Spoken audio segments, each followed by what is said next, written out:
Ce vendredi 12 mai se tenaient au cimetière du Montparnasse les obsèques de l'ancien ministre Georges Kiegemann, décédé mardi dernier à l'âge de 90 ans.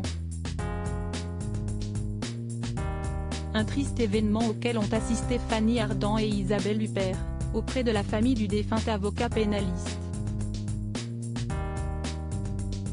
De nombreuses personnalités étaient présentes ce vendredi 12 mai 2023 au cimetière du Montparnasse dans le 14e arrondissement de Paris pour les obsèques de l'avocat pénaliste, ancien ministre et grand officier de la Légion d'honneur Georges Kiegemann, décédé ce mardi à l'âge de 90 ans. Parmi celles-ci, les célèbres actrices Fanny Ardant et Isabelle Huppert. Cette dernière a notamment été photographiée en train de prononcer un discours en la mémoire de l'ancienne acolyte de François Mitterrand. Elles étaient entourées de sa famille, notamment de sa femme Laure de Breuil et de ses filles Pauline et Camille, qui ont fondu en larmes au moment de prendre la parole. Une séquence très émouvante, alors que d'autres grandes stars avaient également fait le déplacement pour assister à ses obsèques comme Roman Polanski, Jack Lang, Bernard Kouchner, Éric Dupond-Moretti, Daniel Thompson ou encore Jean Benguigui et Jérôme Sédou. Sans oublier Inès de la Fressange, accompagnée de son compagnon Denis Oliven.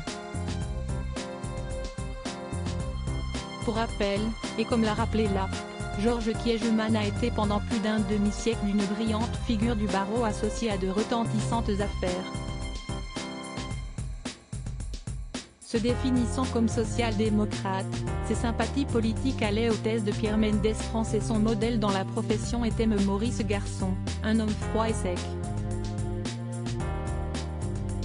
Élégant dans ses costumes croisés très stricts, il se reconnaissait une certaine clairvoyance et des qualités de bon débatteur.